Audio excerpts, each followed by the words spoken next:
Just like the street lights lit this town, like a fire in a blaze, gotta burn it down. Can't be afraid to leave this out. We got this far, don't know how. I see danger in your eyes. They know we'll burn down the night. Coming just like the sunrise. You know that we gonna light it up tonight. We gonna light it up tonight. We gonna light it up just like the sunrise. We gonna light it up now.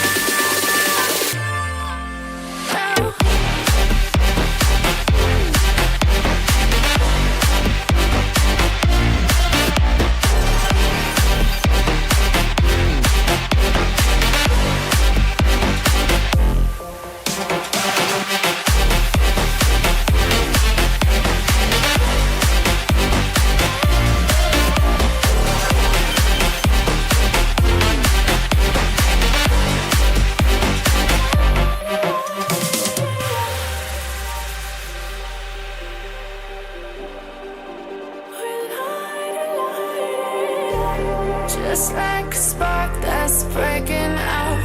Can't make a stop, can't turn back now. We know that there's no room for doubt. No, we can't turn back now. I see danger in your eyes. They know we'll burn down the night. Coming just like the sunrise. You know that we gonna light it up tonight. We gonna light it up tonight. We gonna light it up just like the sunrise. We gonna light it up now.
Hello, everyone. Happy Sunday.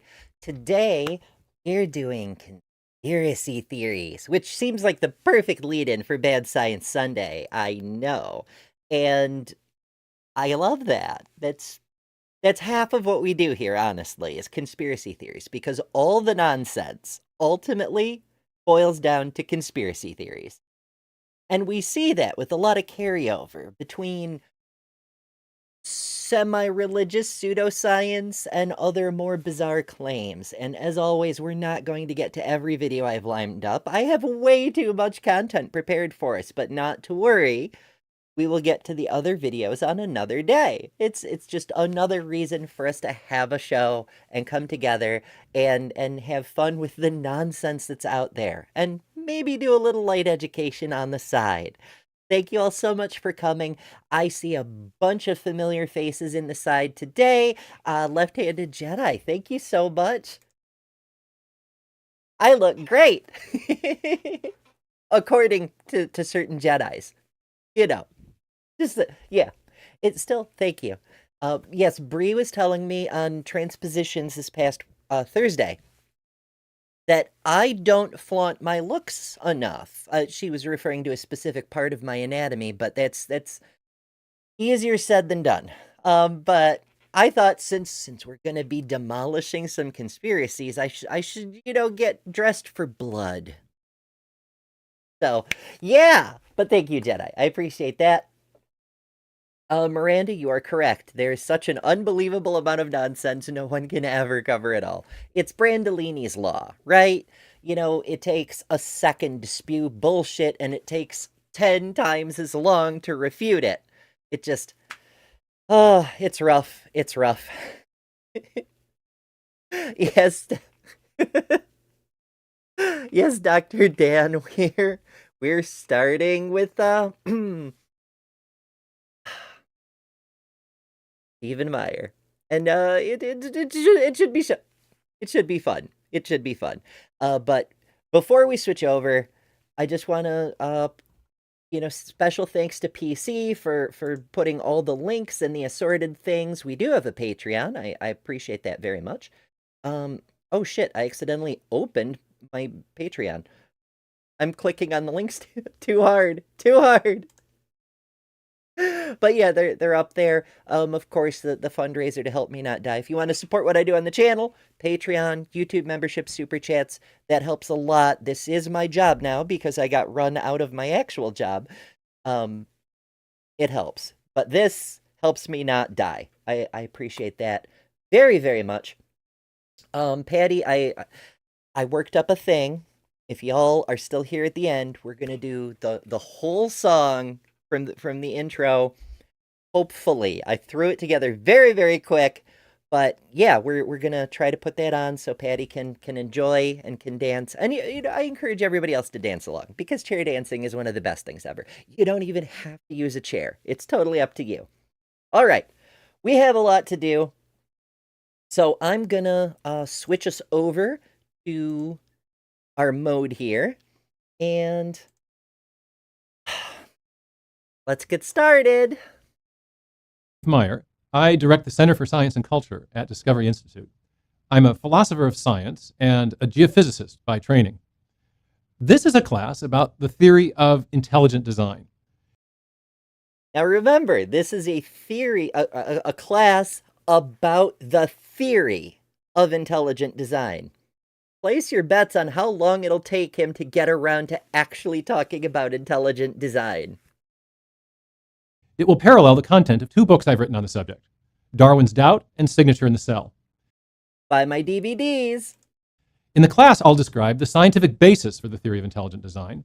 I'll respond to scientific and philosophical objections to the theory, and I'll explore its possible metaphysical and even religious implications. So, can you have a scientific basis for conspiracy theory? But he wants to describe the basis. Okay, great. If you can do that, I'm willing to hear you out. But respond to objections. Why? Why do you need to do that? Like, there's a famous story where 100 scientists wrote Einstein a letter saying why they don't want general relativity to be true. And Einstein just kind of shrugged and went, if I were wrong, one letter would suffice. Just demonstrate your thing. Show us that your thing is correct. And you don't have to do all this nonsense.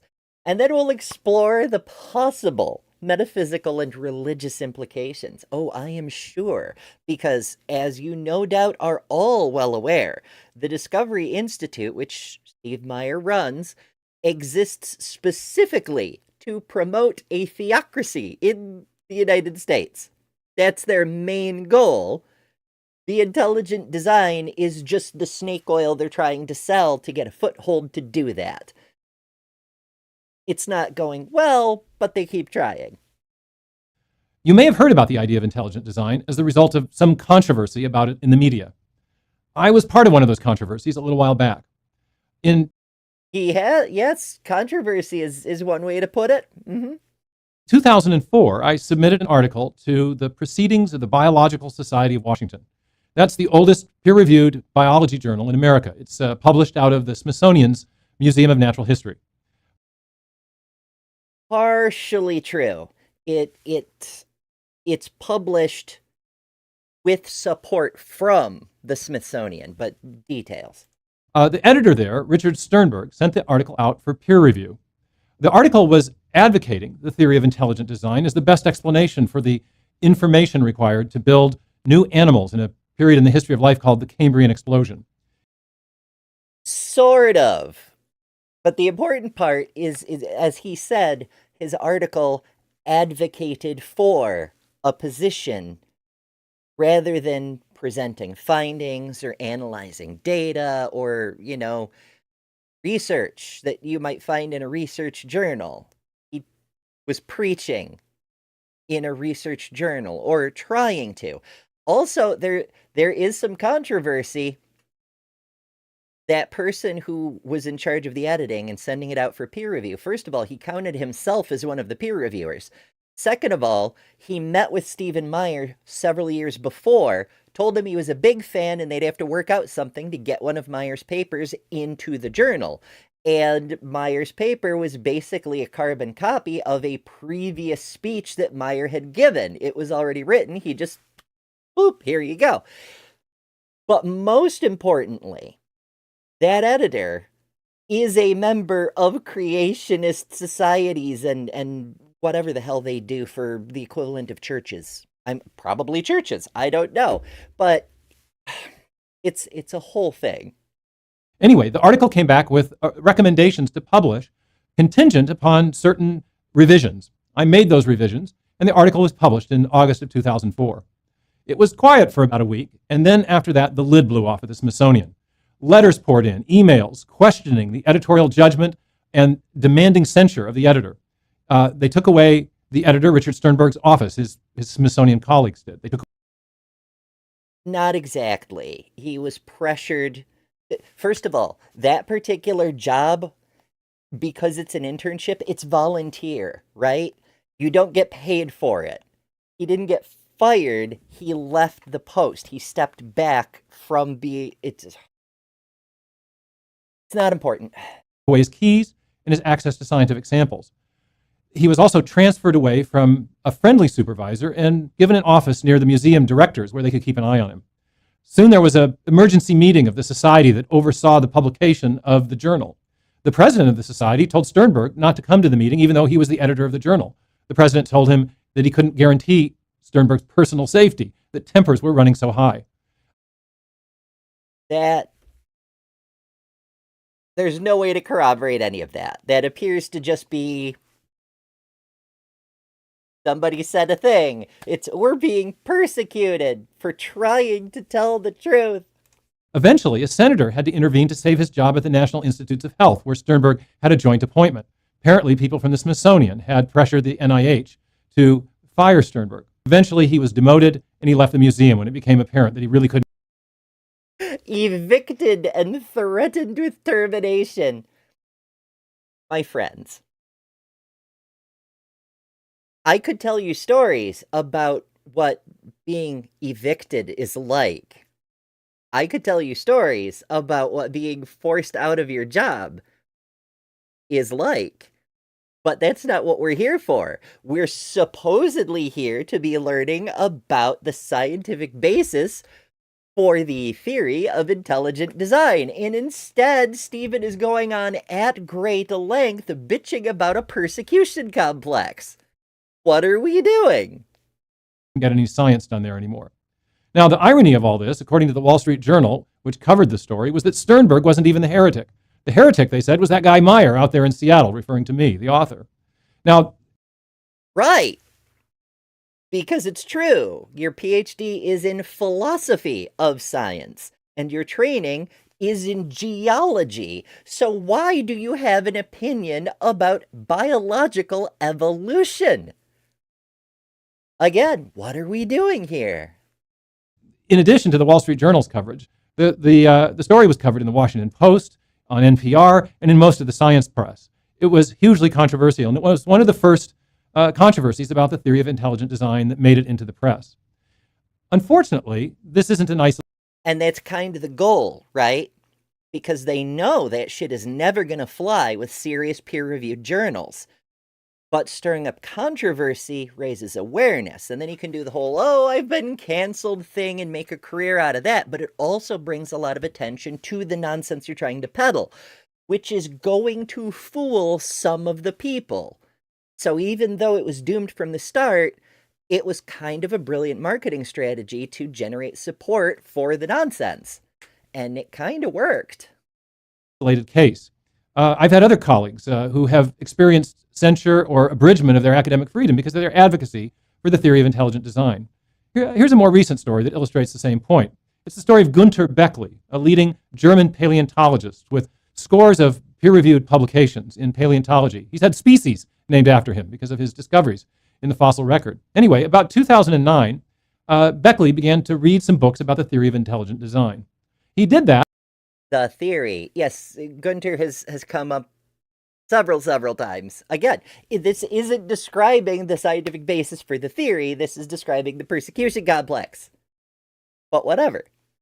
Because he was at the time the spokesman at the Stuttgart Museum of Natural History for their 200-year anniversary celebration of Charles Darwin's birth. It was a huge Darwin exhibit. Beckley had put together an interesting display where he had the origin of species on a scale of justice on one side, and then books on intelligent design on the other side of the scale of justice. And he piled up several of the better-known books. His point in the exhibition was to show that Darwin's book outweighed them all. Well, he made a mistake, as he explains it, and that is that at the prodding of a colleague, he actually read some of the books on intelligent design and found that they were quite persuasive. Several years later, in 2015, he finally announced his own support for the theory of intelligent design. The next He came out as a Christian. I mean, a conspiracy. What is it? A seed design advocatist? Something like that. That's, if you haven't heard, that's a whole story. But I won't digress too far. We have a lot to cover. Next year, he was told that he wasn't welcome anymore at the Stuttgart Museum of Natural History. He was taken off research projects and exhibitions that he had helped to found or create. And realizing that they couldn't fire him, the museum directors pressured him to leave. Beckley, like Sternberg, realized he wouldn't be. Like certain other intelligent design advocates, Michael Behe, for example, who retains his position at, I believe it's Lehigh University, because he has tenure. They can't fire him, even though he's an embarrassment to the department. Ah, Dr. Dan knows. Seed design proponentsist. That never gets old. That never gets old. Also, Beckley apparently did a naughty. He did some crimes, and yikes. Able to get much science done. He ended up accepting a modest severance and left the museum. So my question is this: what is the theory of intelligent design, and why is it so controversial? And why does it elicit such determined attempts to suppress it? Well, I'm a proponent of the theory. So let me give you a definition of the theory, a definition that most of us who hold to the theory would accept. According to proponents of the theory of intelligent design is the idea. Okay, we're finally getting to what the theory itself is. And that's almost 6 minutes into a 12-minute video. 50% of it was bitching about how persecuted he is, even though he is a very, very rich man. But details. Intelligent design. The idea that there are certain features of life and the universe that are best explained by an intelligent cause rather than an undirected process. That sounds somewhat reasonable. Do we have any reason to believe there is an intelligent cause behind it, however?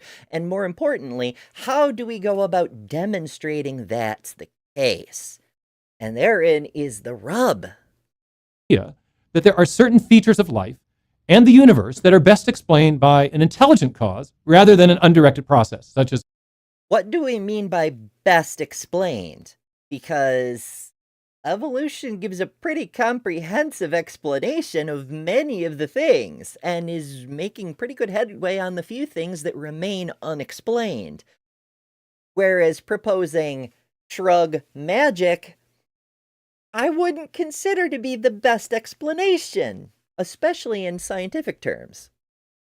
Natural selection. Now, some in the media and scientists who oppose the theory have defined it quite differently.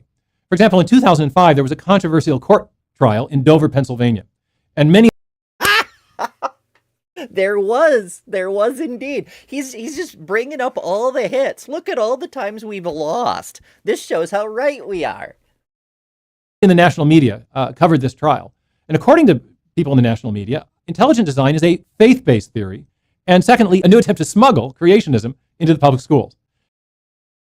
It literally is. We as previously mentioned, as Dr. Dan brought up, They took the creationist manifesto and they just replaced creation with intelligent design. They're not even smuggling very hard. It's a Clark Kent thing. They put glasses on it.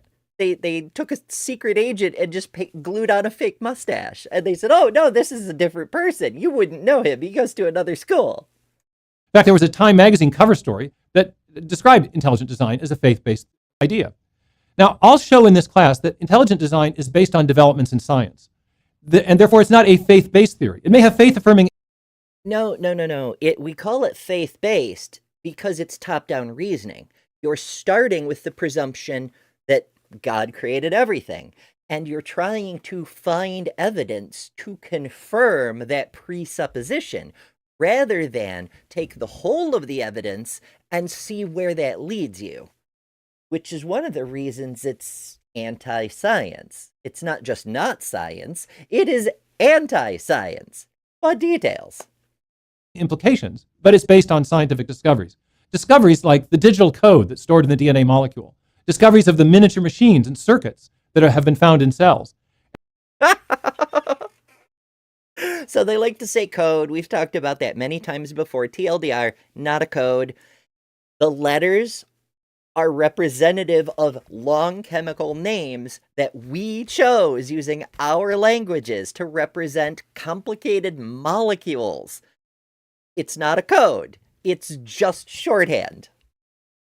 And these things, I did a show about these with Dr. Dino quite some time ago. I forget what they're called offhand. It's not important. It's a protein. It's a protein that performs a function like many proteins do. And the discovery of the fine-tuning of the laws and constants of physics that make life possible. We've talked about that several times before also. Again, for short, for our purposes today, we don't see any evidence of that, and we find pretty compelling evidence that there's not actually any fine-tuning. But again, long topic. I'll also show that the theory of intelligent design is based on a standard scientific method of reasoning, including a method that Darwin himself used in The Origin of Species. The other thing I'm going to talk about is that the theory which is no, we're just gonna, okay, we'll just move on. Intelligent design is actually not a new idea at all. It has a new and modern manifestation based on these new scientific discoveries, but it's an ancient idea that goes all the way back to the Greeks and to the Roman philosophers.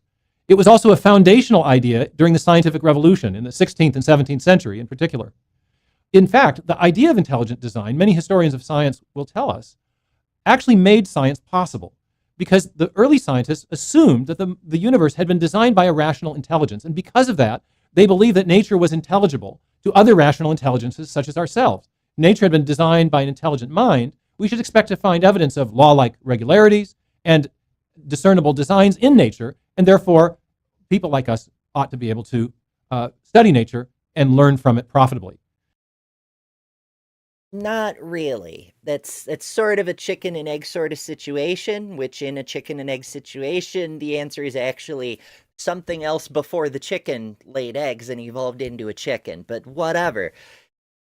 The idea of humans investigating things, looking into things and expecting to be able to find answers, doesn't depend on a presupposition that there's some intelligent power holding the universe manually together. It's a thing we just observe. We see it. And so we can extrapolate from that to certain base principles. Like Laplace said, we have no need for the hypothesis of a god in our model. But the ancients didn't know a whole lot of things. So when you see certain regular things, why is that regular? Why does the lightning strike only come with the storm? Why does the rainbow follow the storm? Oh, well, maybe it's gods. Who can say? There's a correlationship between these things. Humans were learning about how the world works at the same time the earliest religions were being formed, for lack of a better term, and they kind of grew together because humans were looking for explanations for how things work. And we didn't have a very good epistemology to determine which things were better kinds of answers than others. say that the things that eventually developed into what we now call science were reproducible, and the divine stuff was at best kind of hit or miss. But also, almost nobody presupposed a single intelligent creator in charge of the whole cosmos. Most religions were kind of pantheonistic, if they even had gods. A whole lot of ancient people did more of an ancestor worship sort of deal, but again, really long story for another time. In addition to this, these early founders of modern science thought they saw evidence of that rationality, of that intelligence in nature. Kepler saw evidence of rationality in the mathematical harmony of the laws governing the solar system. Boyle thought he saw evidence of intelligent design in some of the exquisite mechanisms at work in chemistry and physics. And Newton saw evidence of intelligent design in the match between the optical properties of light and the structure of the eye. Newton was a fucking alchemist. I mean, it does come up a lot where somebody who discovers something will say, isn't it remarkable how so many systems in nature seem to be based on patterns or resonance relationships, like we see with the orbits of the planets and so on and so forth. But that doesn't mean there's something in charge of those things. Like another great example, snowflakes. Unless you're like an absolute creation person where you believe God personally forms every single piece of matter you encounter in your daily life, nobody's out here saying that individual snowflakes are chiseled out of an ice block in their very specific patterned shape. There is no ice snowflake sculptor, but the snowflakes look designed. And noticing that things can look designed isn't the same as saying there is a designer. A couple years ago, I was asked to testify before a commission called the U.S. Commission on Civil Rights. The U.S. Commission was investigating what they called the possibility that there might be viewpoint discrimination in the teaching of biological origins. I was called to testify. Viewpoint discrimination. If you want to talk about discrimination, Steve, we could have a chat about that. But again, another talk for another time. Testify about the theory. Also, nothing to do with telling us what intelligent design says. Of intelligent design, which at that time and still is not taught in American public schools. Now, after explaining what the theory was, one of the commissioners started to ask me what seemed at first to be a series of very aggressive questions. But then he kind of took a little more sympathetic tone and asked me if my theory wasn't actually quite similar to that of the theories of Johannes Kepler and Robert Boyle and Sir Isaac Newton, the early scientists who helped get science going. I told him. So first of all, those guys, they made strides forward, as many great scientists do. But to call them early scientists, it just, Eratosthenes is rolling over in his tube going, what am I, chopped liver? There's so many great ancient thinkers and investigators and explorers of nature. And yeah, Aristotle got a lot of shit wrong, but he got some stuff right, a surprising amount of really cool stuff. And Hippocrates and Imhotep, breakthroughs in medicine and architecture in ancient Egypt. And that's just the stuff around the Mediterranean. The ancient Chinese people, the people of Southeastern Asia, the people of India, the Pacific Islanders. They invented entire flavors of navigation that weren't discovered by Europeans until thousands of years later. There's been a lot of discovery in human history. You could argue that that's primarily what our history is. Well, that and wars, I guess. That it was, and that I described a little bit more about why, and then my opposite number at the hearing interjected. And she said, well, it's true, she said, that Newton believed in intelligent design, but he took great pains to keep his ideas about intelligent design, his religious idea of intelligent design, separate from his science. And this is what she said. She said Newton made a very clear distinction about how science should work. Newton's view was that we should understand the natural world solely by using natural processes, she said. And Newton said this for religious reasons, she claimed, because... Well, it's whatever Newton said. Fascinating, wonderful, great. But it's not telling us what intelligent design is. Newton, not the Pope of science, So it doesn't really matter what his opinions on a matter like that are, but also, yeah, there's a whole lot of Christians who work in the sciences, and they consider science to be the means by which they discover how the natural world works, whether they believe it was created by a god or not. And you have to do it that way because it's the only way to generate actual answers. As I often say, if you run around pretending to have all the answers, you never find the real answers. He didn't want God's existence or God's transcendence to be tested by the base methods of science. Now, it turns out that that's just historically false. And I was able to cite some passages from Newton at the hearing, which showed that he built his ideas about intelligent design right into the very structure of his scientific work. In fact, in the General Scholium to the Principia, which is arguably one of the greatest works of physics ever written, Newton wrote. What is he trying to do here? Is he trying to say that, oh, well, intelligent design has been around as long as science? Never mind that it's repackaged creationism. No, forget that. It's always been part of science in some form or flavor. And it's only recently we've departed from the model? Is that what he's going for?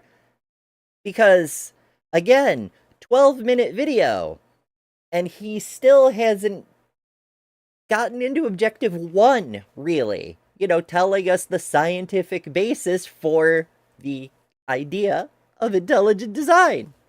Wrote the following.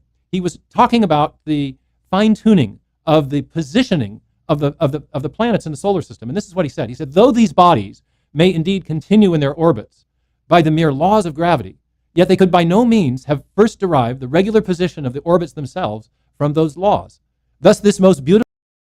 That's not entirely accurate. In fact, our favorite physicist, a certain weasel who's allergic to magnets, showed in his grad work how planets move in their orbits into a resonance pattern sort of situation. And it's very fascinating. Bother him about it sometime. But even if we didn't have that knowledge, because of course Dr. Weasel has only been alive for, less than 40 years, probably less than 35, but details. We could suppose that any planet not in a stable orbit would either crash into the sun or escape from the solar system. It's only those bodies who happen to be in near perfect orbits that stayed in orbit for billions of years. And we know that it's true that most things in the solar system were not in perfectly stable orbits. The face of the moon alone illustrates how many things crashed into other things because their orbits weren't perfect. Kind of a lot. The beautiful system of the sun, planets, and comets could only proceed from the counsel and dominion of an intelligent and powerful being. Now, in the hearing, I was able to paraphrase a bit of that quote to make the point that Newton didn't separate his science from his ideas about intelligent design. He made arguments for intelligent design right in his scientific works, in the optics, and then again in the Principia, which was, as I mentioned to the commission. I didn't see an argument for intelligent design in there. I saw a question about how the planets found their orbits. It's not quite the same thing. One of the greatest works of physics ever written. So what happened then to the idea of intelligent design? Why does it appear that so many scientists today regard it as controversial if it was so central to the foundation of science itself? To answer that question, we'll need to know more about what happened in the 19th century. And we'll need to know more about Darwin's theory of evolution by natural selection. And in particular, how he attempted to explain away the appearance of design in living systems without invoking an actual designing intelligence. Well, that's not quite how that works. Darwin wasn't trying to nitpick the dominant theory of intelligent design the same way creationists try to nitpick evolution, as if by disproving that whales had legs at some point would somehow mean all of evolution is false and therefore creationism is true, because it's not a dichotomy. They could both be wrong. You still have to demonstrate your thing is true, and they can't. They never even try. It's frustrating. But you know what's not frustrating? a $2 super chat from the Sinister Porpoise. Thank you so much, Porpoise. And she says, phew, it's not maggots misunderstanding percentages. Not at the moment, anyway. I don't think I have any of those on the docket for today, but no promises. What we'll look at next. But for now, I'd like you to read the prologue in Signature in the Cell. We'll see you next time. So he didn't cover any of the things he set out to cover in the beginning of the lesson. And the homework is to read his book. Super. Love it. It's just, the whole lesson was, we're so persecuted. And oh my god. Oh, wow. Wow. Oh, goodness. Alex says, is this what happens when you splice genes from a giraffe into a human and let it live? Oh my. I mean, I don't like picking on people's appearances because it's not the same as attacking their arguments, and a person looking a little odd doesn't make them wrong. Many people would consider me to look a little odd, you know? That said, Steven really looks like a Romulan to me. You know, doesn't he? He's got, maybe it's the hair. It's the haircut, I guess. I can't even with that man. He needs some fashion. Maya says, now you look hot. Thank you. So I've been putting together bits and pieces for my upcoming birthday, which is later this month. The live stream's already posted. And I was thinking about putting together a collection of clips where people talk about me on their shows, right? I've got one of Arden and Joven saying, oh, Ember's lovely, you should check out her stuff, which is great. I've got one of Luxander saluting me, but probably my favorite is one where Brentley says I'm hot. I'm like, it's just, the way Brentley does everything is so funny, but say lovey. But I didn't want to seem too self-serving, even though it's literally my birthday later this month. Not today, later on. Okay, what else have we got? We have more stuff. Oh, goody! It's Shroud of Turin time! Yeah! So a brand new study just dropped claiming that it finally debunks the Shroud of Turin, one of Christianity's most revered relics. Yet another piece of evidence that on its own debunks the Shroud of Turin, which I will remind everyone, we covered this like a year and a half ago, was a known forgery in the 1300s. The artist who painted it is on record as the creator of the Shroud, but never mind. Brazilian 3D expert Cicero Moraes says that he can now prove that the Shroud never wrapped a real human body, let alone the body of Jesus Christ. Using state-of-the-art digital modeling, Moraes shows how the Shroud's strikingly clear image perfectly matches what you'd expect from a cloth draped over a flat sculpture, not a three-dimensional corpse. The internet... Oh, that's fascinating. So I was going to get mad about this because we did this in the Shroud debunking video a year and a half ago, or whenever the hell it was. I went through and I used my skills as a 3D image designer. I don't really do 3D modeling in the conventional sense, but I work with a lot of 3D art, for lack of a better term. I make virtual reality recreations of live events. There's a lot of 3D stuff involved. And I showed how the Shroud could not have been draped over a human body. But this person is doing something very, very different. He's showing what the Shroud could have been draped over and how that produces results analogous with what we see on the Shroud. And that's kind of fascinating. Has completely lit up. Media headlines are super dramatic, as you might expect, and skeptics are now calling it game over. But as compelling as Moraes' findings seem, there's a huge problem here, a critical flaw in his analysis that most reports have completely missed. And today we're diving into exactly what Moraes got right, what he got wrong, and why the Shroud of Turin might yet have survived another attempt to bury it. Hey, I'm Cameron. To bury it. That's cute. That's cute. So Cameron Bertuzzi, Capturing Christianity, started out as a Protestant, converted to Catholicism a little while back.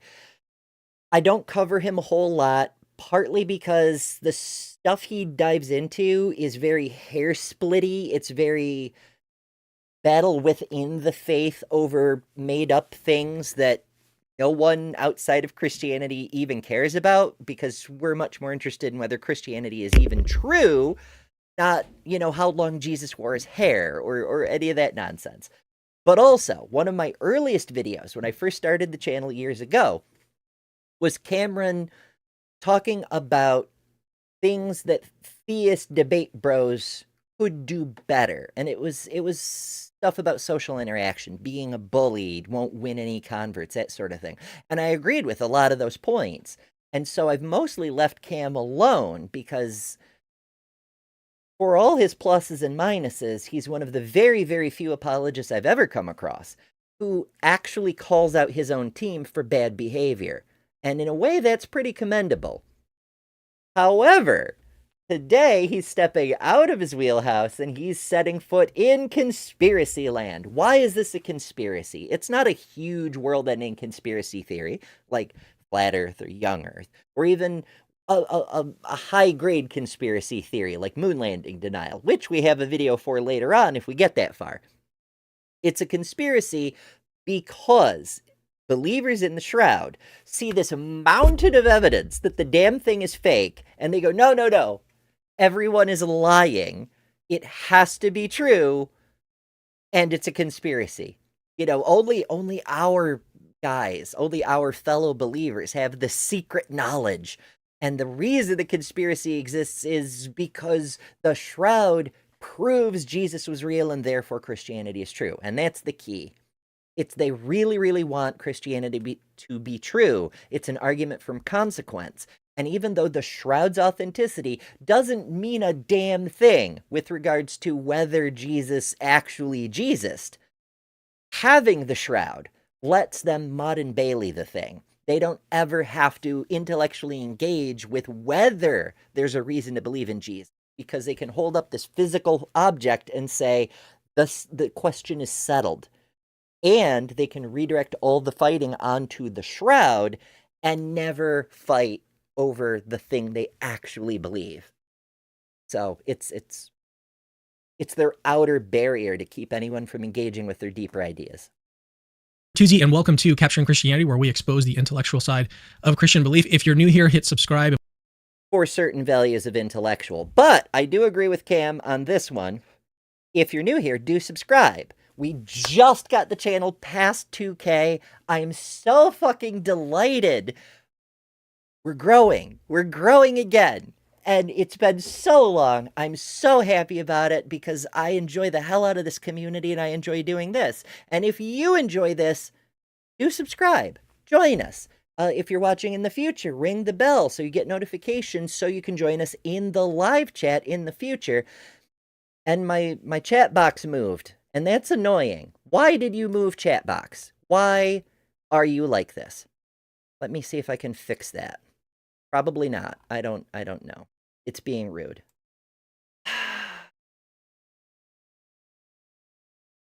All right, we'll just do this. We'll just drag it down like that. Make it a little bigger. We'll drag it down a little more. We're adjusting things on the fly, folks. It's fine, probably. Buckle up, because this one is going to be both fascinating and actually visually stunning. All right, before we unpack all the very juicy details of Moraes' controversial study, let's briefly catch you up on why the Shroud of Turin matters so much to so many people. The Shroud is widely believed to be the actual burial cloth of Jesus that wrapped the crucified body. There's a few people who it's a lot of people, but remember, Christianity only makes up something like 20 to 25% of the total population of Earth, which is a lot, but it's far from a majority. Only a small percentage of those are Catholic, and only a small percentage of those think the Shroud of Turin is legit. But because in order to believe in something like Catholicism, you have to intentionally suspend your own sense of critical thinking, you're more prone to fall for other bullshit, like a known fake being passed off as real by conspiracy theorists. Of Jesus Christ. It shows the hauntingly detailed image of a man bearing wounds exactly matching those described in the Gospels, pierced wrists. For certain values of exactly. several people have gone to great lengths to demonstrate how, no, that's not how that works. But details. Scourged back, wounds on the head from thorns, and even bloodstains consistent with Roman crucifixion.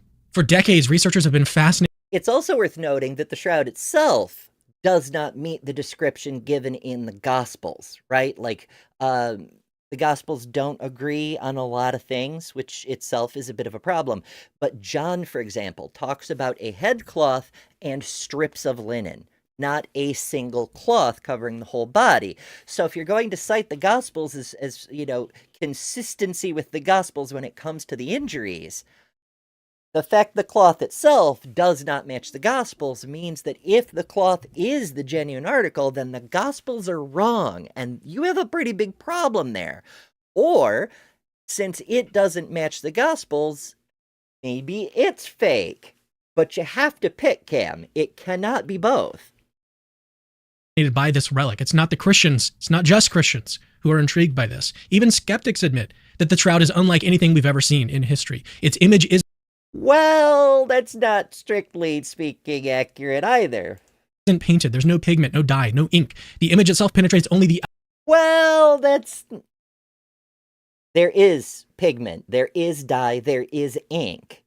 The team who was sent that did the carbon dating and the other tests, they brought I forget the term for it, but it's a specialist who uses microscopes to detect particles and identify their chemical compositions.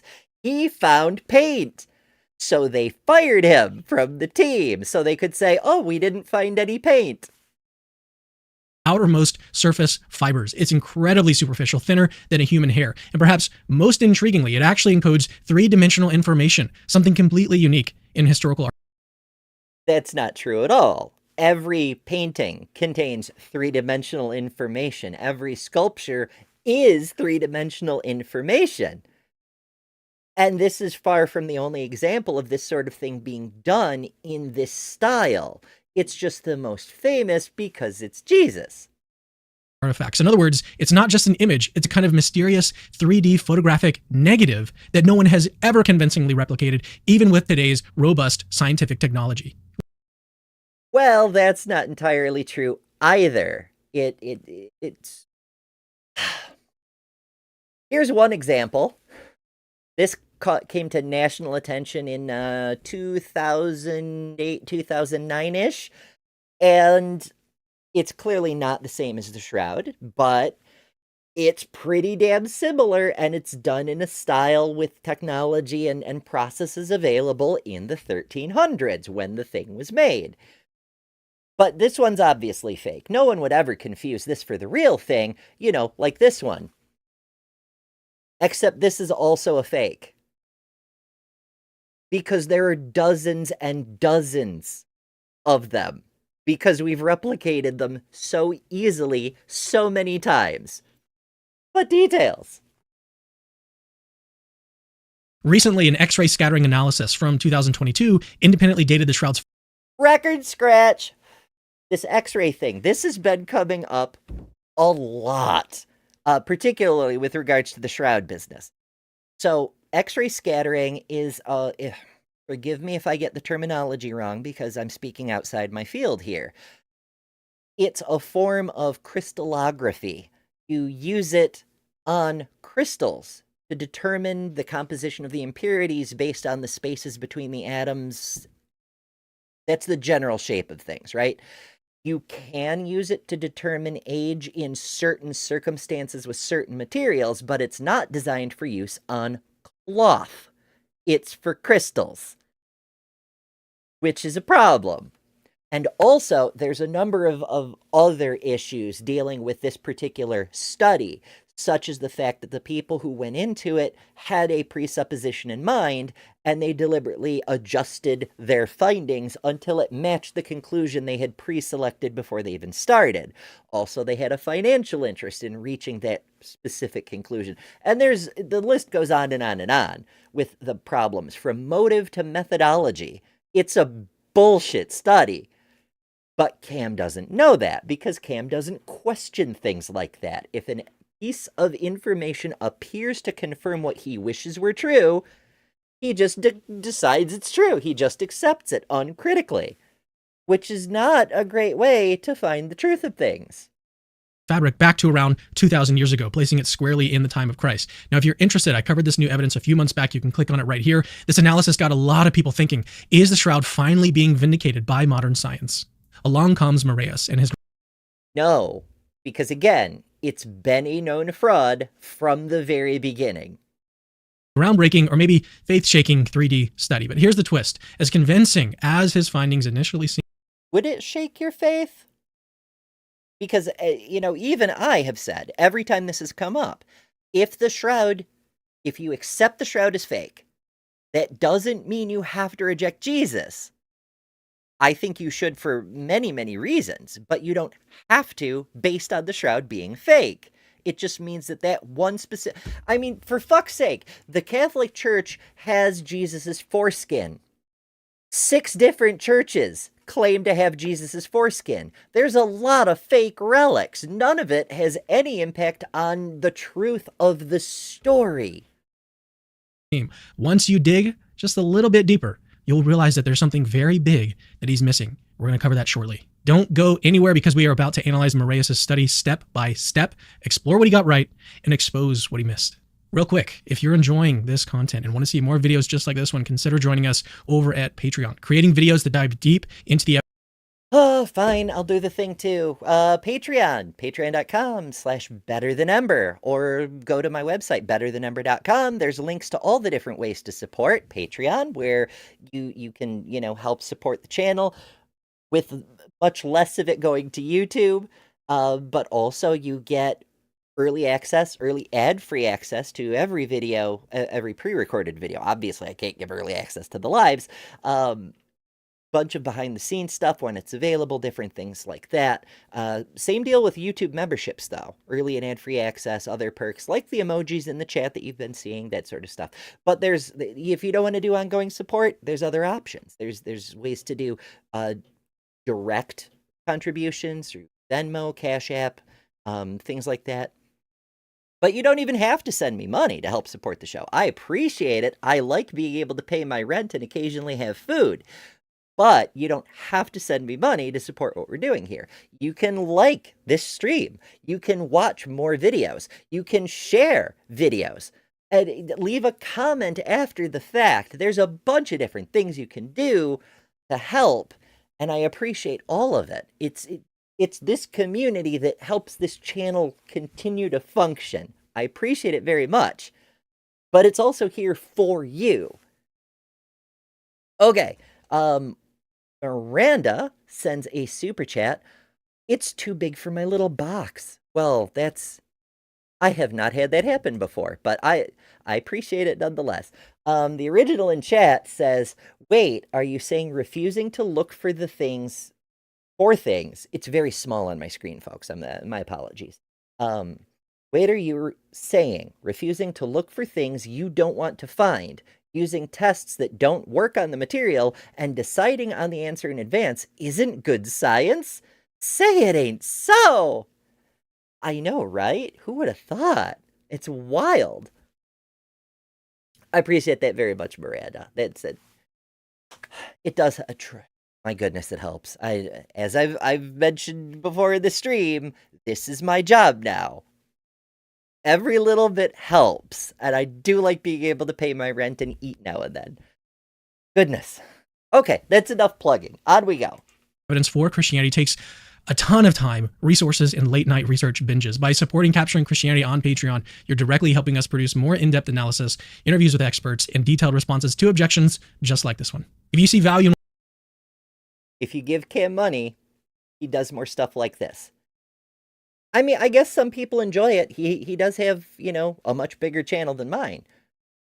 But similarly, if you enjoy this sort of content, the more you make like Miranda and support the content, the more of it I can make. And, and the better I can do at it too, which, I know some people enjoy. What we're doing here, and you can help out, head over to patreon.com/capturingchristianity to join today. Like, seriously, every little bit counts, and we genuinely cannot do this without you guys. All right, plug complete. Let's now dive headfirst into Cicero Moraeus. And if you want to plug Oh, where's my thing? Where's my thing? I have it somewhere. I have it. Here it is. Go to adamandeve.com, enter code word Brentley for 50% off almost any one item, 6 free movies, 3 free gifts, and free shipping on the whole order. adamandeve.com, code word Brentley. That's not my ad. I'm not sponsored. It's just funny as hell to me to steal Punk Apostate's ad. So I throw it in there when it seems inappropriate. Bombshell study and see exactly why skeptics are so confident that they finally debunked the Shroud of Turin. Cicero. Skeptics are so confident they finally debunked the Shroud of Turin. Wowzers. It's one dude debunking one specific thing about the Shroud. But also, we don't have to debunk it because we've known about it for a long time. Maya, you raise a good point. Ember doesn't need a code word for adamandeve.com. I should be doing my own ads, damn it. Now, I don't want to steal Brentley's thing. I just want to use it as a joke. Because it's a great fucking joke. Reyes, a Brazilian expert renowned for reconstructing historical faces in stunning detail, decided to digitally simulate exactly how a cloth, like the shroud, would drape over different objects, specifically a real human body versus a sort of shallow sculpture like a medieval bas-relief. First, Morales carefully built a digital 3D model of a human body, matching the proportions of the figure in the shroud. A male, approximately 33 years old, thin, and around 5 feet 11 inches tall. That's actually exactly how tall I am. He then meticulously posed. Cameron is Jesus. Apparently. This digital figure to mirror the exact positioning of the shroud image, as you can see in this figure. Now, it's also worth noting that in the 1300s, there were a lot of statues that looked just like that. Particularly tomb effigies, right? The sculptures that people would put on top of tombs. The hand positioning in particular is very common. I don't know that there was some sort of religious symbolism to how the hands were positioned, why it's always right over left, or whatever the case may be. But it's so consistent, it seems to be something of a meme, if not a custom. Just throw that out there. Here's where it gets interesting. Moraes took a digital linen cloth, accurately sized, and ran a fabric dynamic simulation, basically letting gravity drop the virtual cloth onto this 3D body digitally. After mapping the contact points, he flattened the digital cloth to see what kind of image that it produced. The results? They were actually pretty... Well, that's interesting. So this is the digital version of the cloth with the contact points highlighted.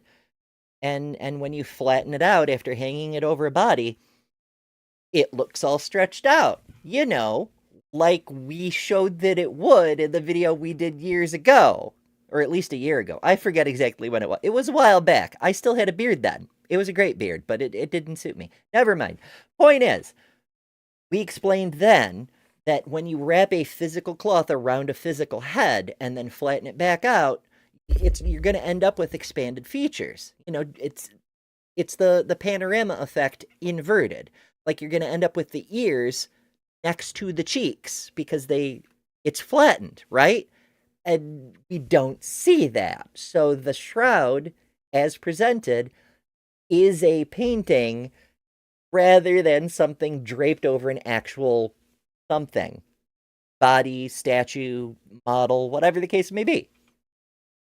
striking, but maybe not what shroud believers ever wanted to see. The simulation showed an image heavily distorted and widened. Moraes likened it to Agamemnon's mask, the famously... Right, exactly like that, yes.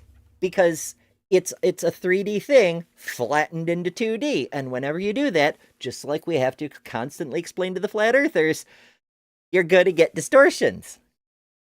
Flattened golden mask from ancient Greece, where the face and body appear stretched unnaturally. This was nothing like the slim, proportional figure seen on the shroud.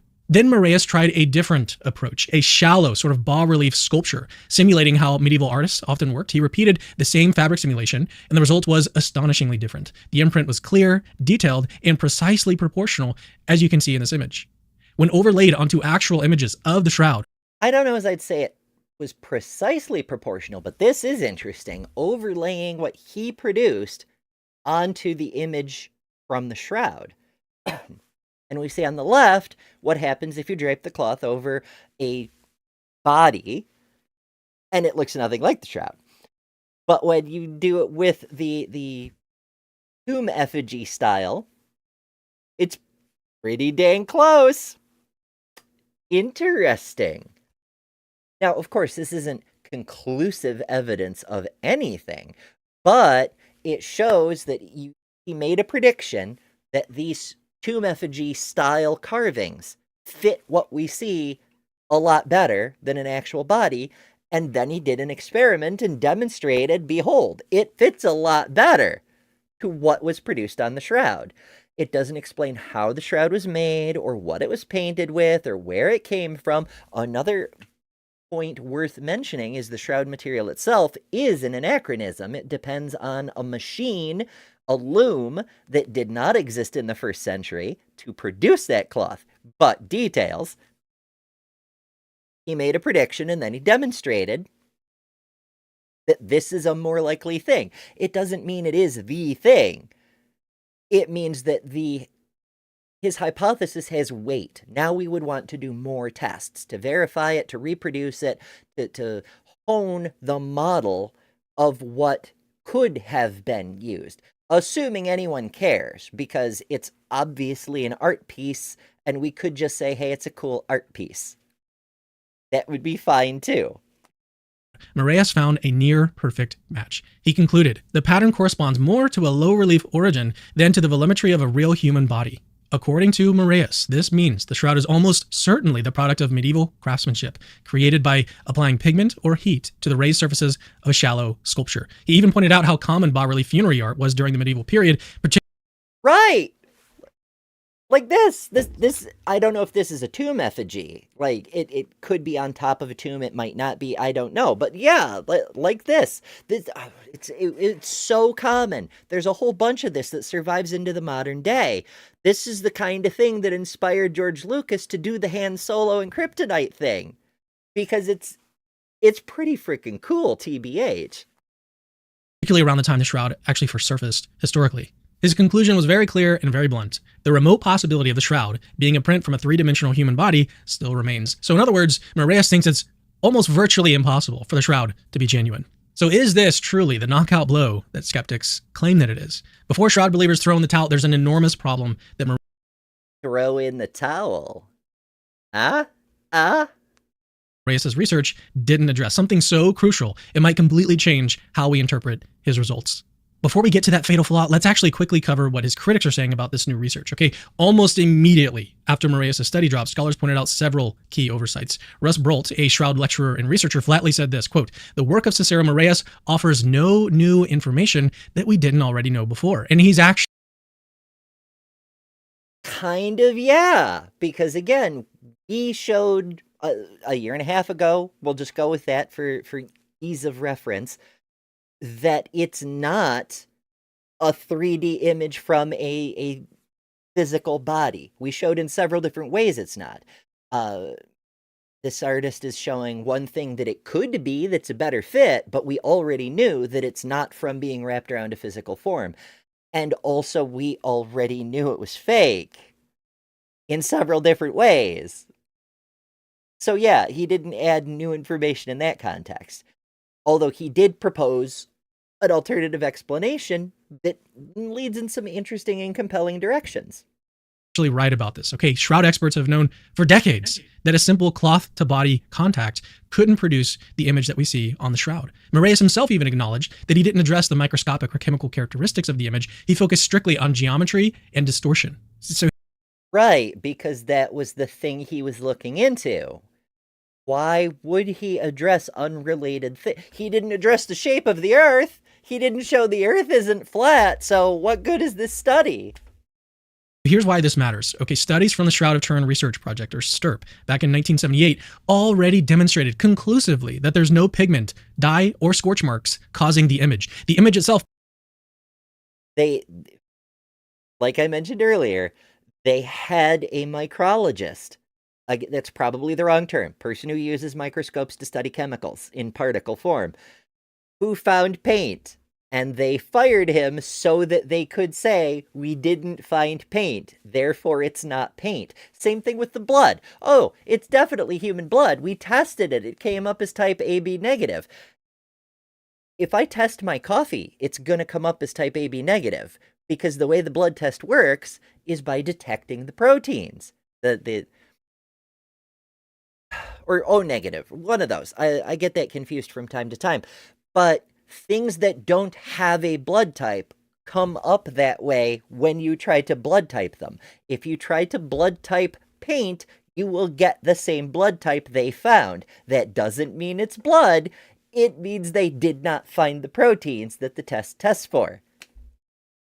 Penetrates only the very outermost fibers, an impossible feat for medieval artists. Moreover, Stirp showed that the bloodstains came first, before the body image was formed. How could a medieval forger possibly accomplish that kind of precision? And here's something even... Well, by being an artist, by, preparing the thing, but also how do we know? Are the blood stains also scorched by the not scorch thing? I have questions. More significant that Moraeus didn't consider, the so-called cloth collapse hypothesis, proposed by physicist Dr. John Jackson. Jackson theorized that a radiant burst of energy during the resurrection could have projected the body's image vertically onto the cloth without lateral distortion. So in other words, There's a problem with that, though. How? How do you produce any kind, like every light source, every single light source radiates. It doesn't shoot forward unless you laserize it. That's what a laser is the light being harnessed into a coherent beam. Was Jesus a laser? If Jesus was a laser, I'm gonna need a demonstration of how the fuck that works.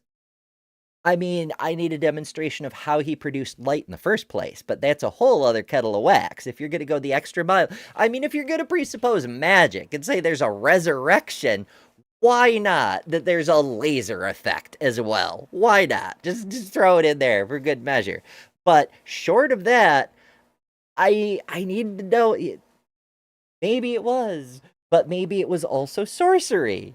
Maybe it was leprechauns trying to trick us. Who's to say? Moraeus assumed that the image had to result from direct contact, which shroud scientists have known for decades simply isn't the case. 3D imaging expert Ray Downing, known for his Real Face of Jesus documentary. Well, no, you don't necessarily need direct contact. Like, if you've ever tried to age parchment paper, or if you've ever burned a loaf of bread, you don't have to have direct contact to expose a thing to heat. It just needs to be in the vicinity of the heat. The closer it is to the heat source, the more likely it is to express burns, but you don't necessarily have to burn it. Like, the point of toast is not to burn the toast, but to heat the toast and induce a chemical change in the properties of the toast, making it stiff and ready to accept butter and all that good stuff.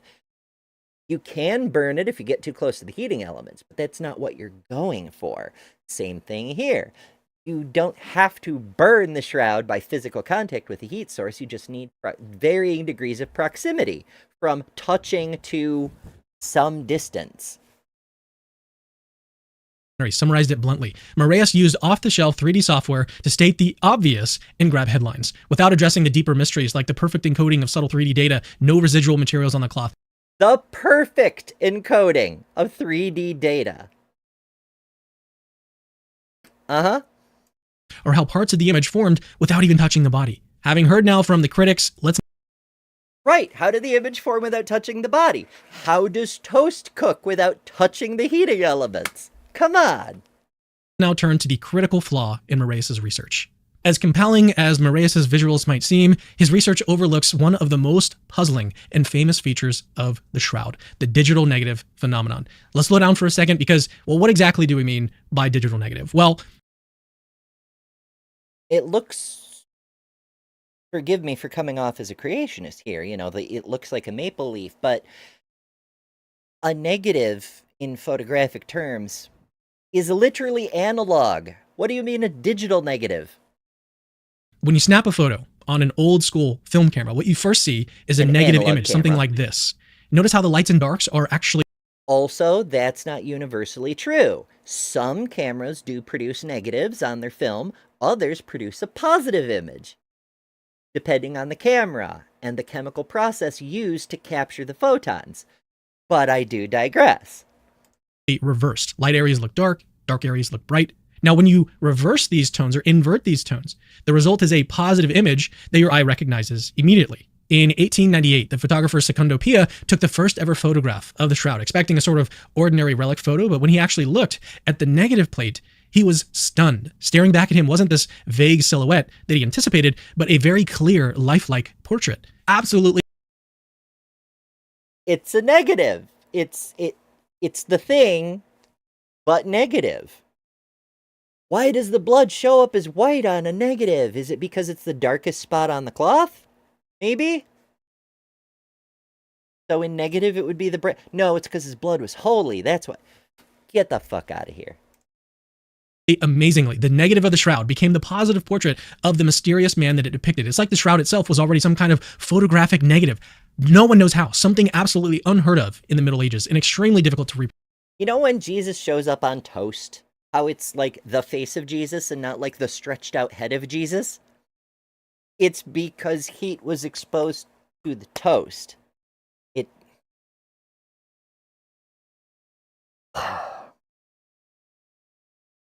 It's not a negative.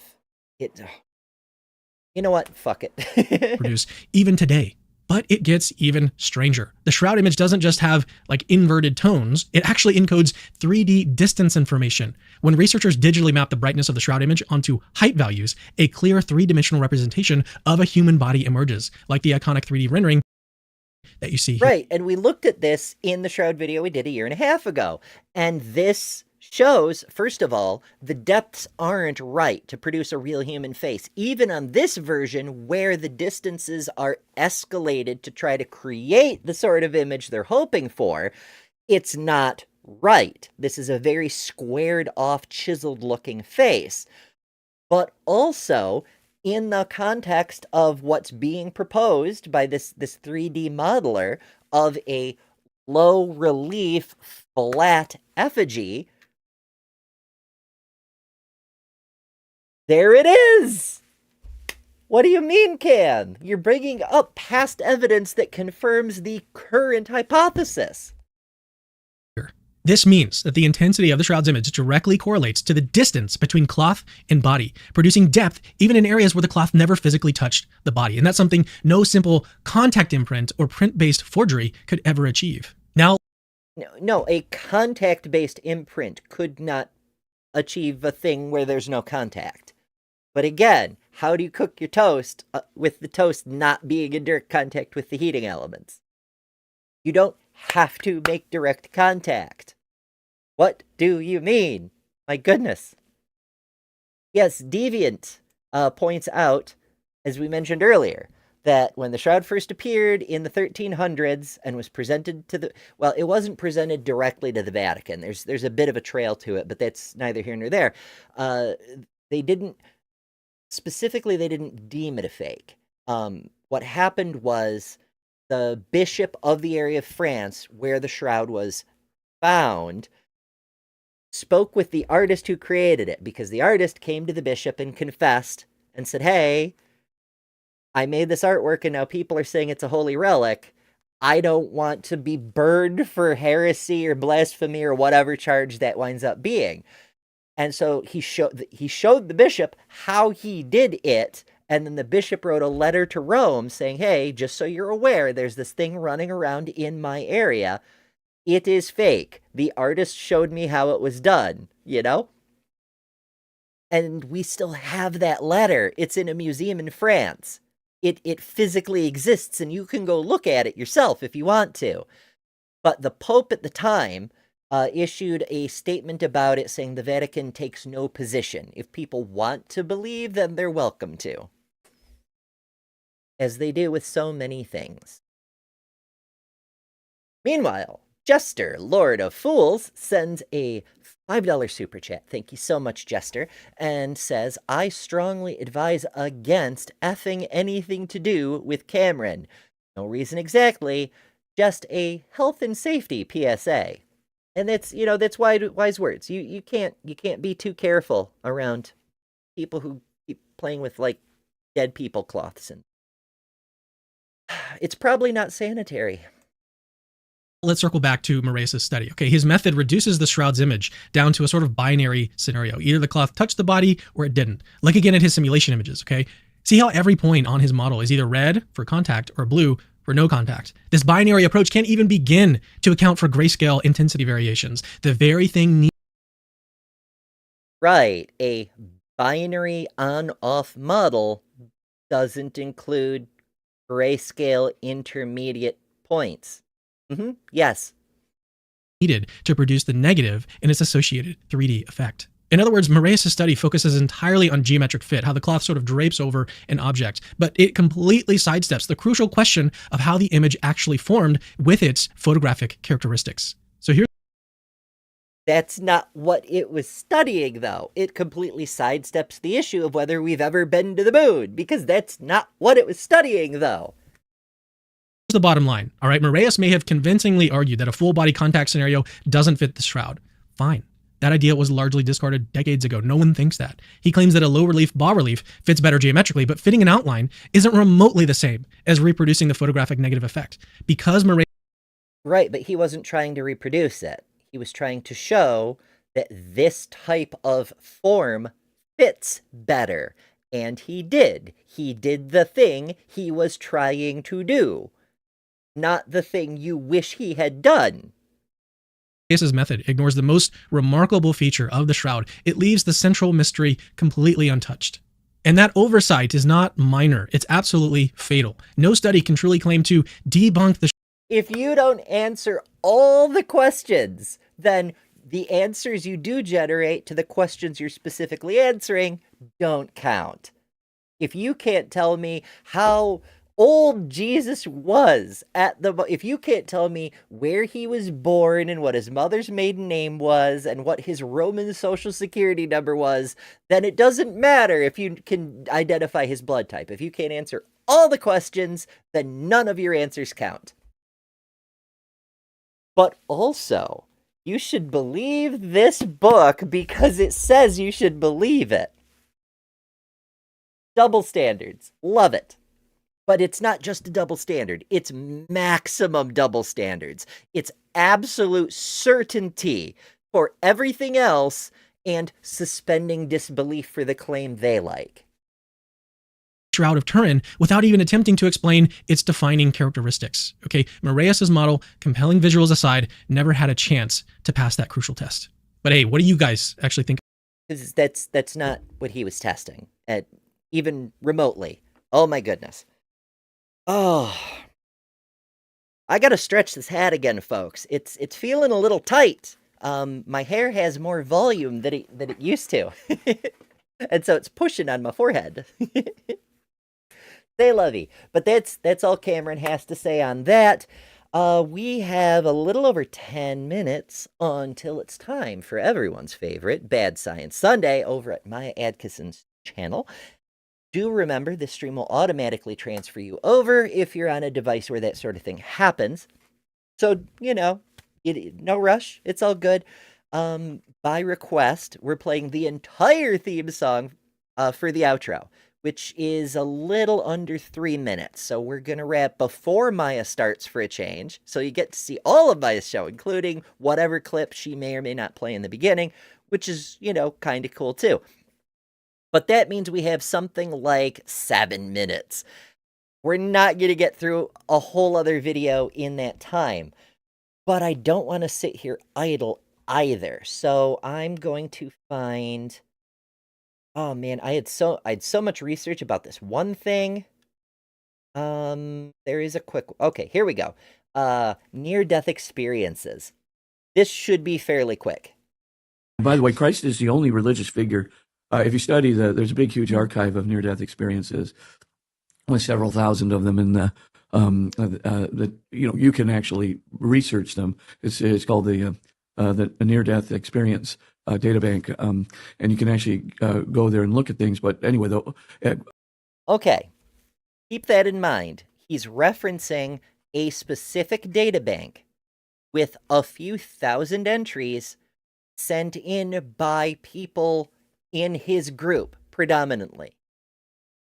Do you suppose there might be some biasing in the data? First of all, only people who've had near-death experiences are going to send in a near-death experience report. Second, they might, predominantly share the same beliefs as this fella. Possibly. About 20% of the time, people identify Jesus Christ in some bodily form in their near-death Only 20% of the time. I actually would expect it to be a lot higher. experience.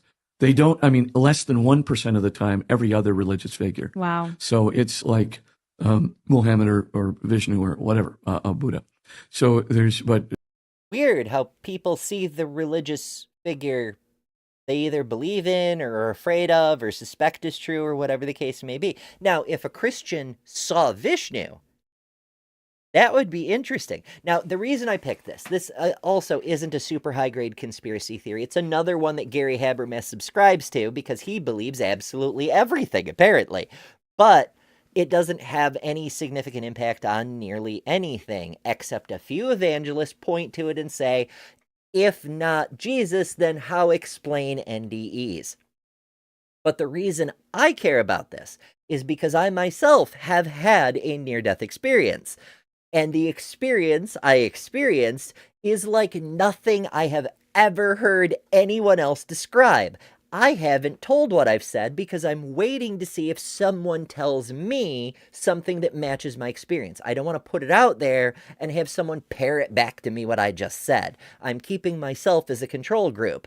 But until that happens, until someone's report even remotely resembles what I experienced, to me, that illustrates that either everyone else is faking or it's a product of the mind. Our minds are generating the thing we see, which, as a hypothesis, goes a long way to explain why people see whatever the heck it is they believe in, because it's their mind doing it. Almost 20% of the time, Jesus is identified, and then Jesus additionally is identified as the loving white light. Sometimes they just call a loving white light God. So you have this random loving white light, and you decide to call it Jesus. So that's confirmation of Jesus. There's a thing I called Jesus, and therefore Jesus. Well, if I call my phone Jesus, I'll just change its name to Jesus. Oh, look, I have proof of Jesus. I'm holding it in my hand. That's not how anything works. Sometimes Jesus, but the point is definitely very much associated with Christianity. And I've got some of those things footnoted again in my book, Science at the Doorstep to God. And so this idea of soul-body separation at death, which is death, Yeah. right? I mean, the sort of philosophical definition of death is soul-body separation. Well, yes. And That's not the philosophical definition of death. Oh my goodness. So dualists, people who believe that the soul and the body are separate. The immortal soul is a ghost piloting this bone mechanism wrapped in meat armor, which is a fun visual. But they believe the soul separates from the body at death, which is a bit of a problem for a few different reasons. First of all, how do we demonstrate the soul? How does it interact with the body? Why does the soul being present or not have an impact on death? Which one is the causative mechanism? There are many questions. But if you only leave the soul at death and you have an NDE, which is a near-death experience, then you aren't actually dead, and therefore your soul did not leave your body. So what are we talking about? It seems to me that the entailment is you had a very vivid dream, even within the context of dualistic spiritual philosophy. And of course, you can resuscitate a patient if it's just, for example, a heart matter or a drowning or something of that nature. And so soul-body separation can happen sometimes when there is still a few sputterings of neurons like I said, in the lower brain. So, sometimes we can resuscitate someone and we don't bring their consciousness back. That may be what he's talking about, a person who's brain dead or in a coma for a long period of time. We resuscitate the body and keep it alive, but there's no controlling essence. There's no spirit there, as he would term such things. We might phrase it a little bit differently, but the point is the same. You can have nobody home in a living body. But I don't think that's what he's trying to talk about here. Because the heart attack, is so sudden that the soul body separation almost happens, right away. For all intents and purposes, in the near death experiences, once resuscitation measures are taken, that soul goes literally, they might be at the brink of heaven, talking to their relatives, being, completely engulfed by a loving white light. They identify as Christ or something. And then bingo, they're right back. So they go through the dark tunnel into the light that's beyond. And then all of a sudden they're pulled back. And that also includes people who have a dark experience. So about 80% of adults more or less have a very good experience. About 20% of adults have a very dark experience. But you see, we only know that. You send yourself to hell, especially if you're imagining it, I suppose. Oh my goodness. Jester, Lord of Shenaniganery, sends $5. Thank you so much, Jester. That means I make more than minimum wage for this particular show, once YouTube takes its 30%. But thank you so much, Jester. I appreciate it. And Jester says, YouTube doesn't like my comment. Please see below.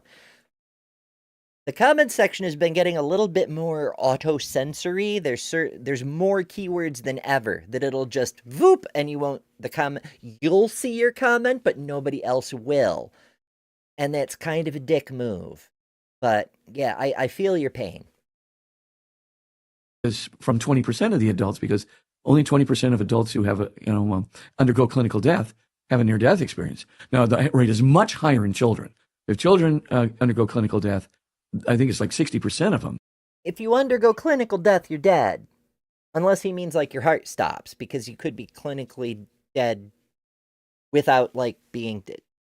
Not important. Yeah, children are more prone to believe fairy tales. Tooth Fairy, Santa Claus, Jesus. Yes, fewer adults believe it. A lot of people keep going to church for the community or whatever reason, but they don't actually believe. We know this. In England, the Anglican Church, it's basically mostly agnostic. It's just tradition, it's social form, and so on and so forth. But it's almost time to go, but I do want to point out, why are there so many UFO sightings in the US? How is this related? More on this next week. No, not really. It's a super simple thing. The reason the majority of near-death experiences happen for people who've been exposed to the idea of near-death experiences are the same reason UFO sightings happen mostly where people have been exposed to the idea of UFO sightings. People hear about a phenomena and then think they've experienced that phenomena. Only Elvis fans ever have Elvis sightings. It's very strange. So there's that. My goodness. Left-Handed Jedi, thank you so much. Sends $20. Fuck yes! I appreciate you, Jedi. And says, celebrating life and the pure joy of being. And we're gonna do that when it's time for my birthday show. It didn't pop up. Now it popped up. Oh, my goodness. Oh. My gizmos aren't always cooperative, but I appreciate that very, very much, Jester. And yes, all of you should celebrate being you and being here to be you. Because I gotta tell you, that's pretty fucking amazing. All right, Jester says he DM'd a thing. I'm gonna try to find that real quick. Okay. Jester says, so stats are higher for NDE experiences of the entity largely worshipped in the countries where they do statistical studies more often. Wow. And that was the comment. Yeah, it's kind of what I was gonna get with the UFO thing. We're on the same wavelength. That's very, very cool. Alrighty, folks, we're gonna head over to Maya's now. I appreciate y'all coming, being here, having fun. It's why we do this. It means so much to me. And this community is just absolutely wonderful.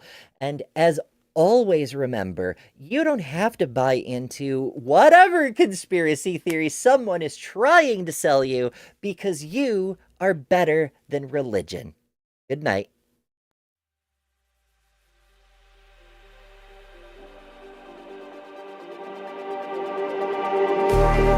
Just like the street lights lit this town, like a fire